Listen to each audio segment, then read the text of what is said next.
Of course, there are a lot of questions, but China is coming a long way from a mountain of coal that has already started to decline for the past 10 years. So now, coal used to be 65% of primary energy used in China. Now it's down to 57% last year, which it looks like it's not much, but it's a mountain of coal that has disappeared. There's still a mountain to go. China is also committed to renewable energy like no other country in the world. Think of this year, probably China is installing 300 gigawatts of renewable energy, sort of 200 solar and a bit more than 100 wind power. I think it's a massive commitment, but of course they come a long way. But there is a pledge to peak carbon emissions by 2030 and to go carbon neutral by 2060. And I think China is pretty serious about it.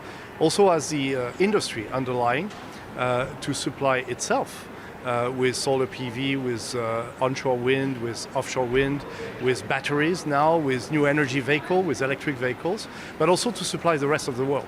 So, of course, there are always questions whether China is serious about it, but I can see that the country is also getting big in this COP28. There's a huge Chinese delegation, more than 1,000 Chinese delegates this year in COP. This is, I think, one of the biggest delegations globally here.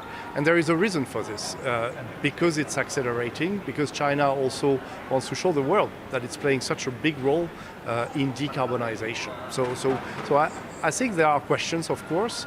There's still a lot of coal-fired power station, but that's gradually slowing down. Probably within 5 years, there's no new coal-fired power stations in China, so that's going to be a big change. Renewable energy is still growing big. Nuclear energy is also growing big in China. So there's a genuine effort in decarbonization.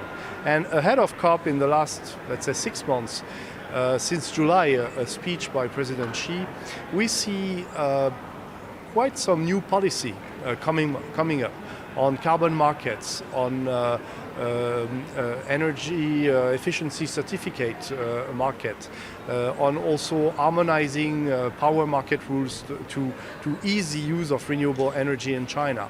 And this, I think, is related to COP28 coming, so that China can, let's say, show big in COP28.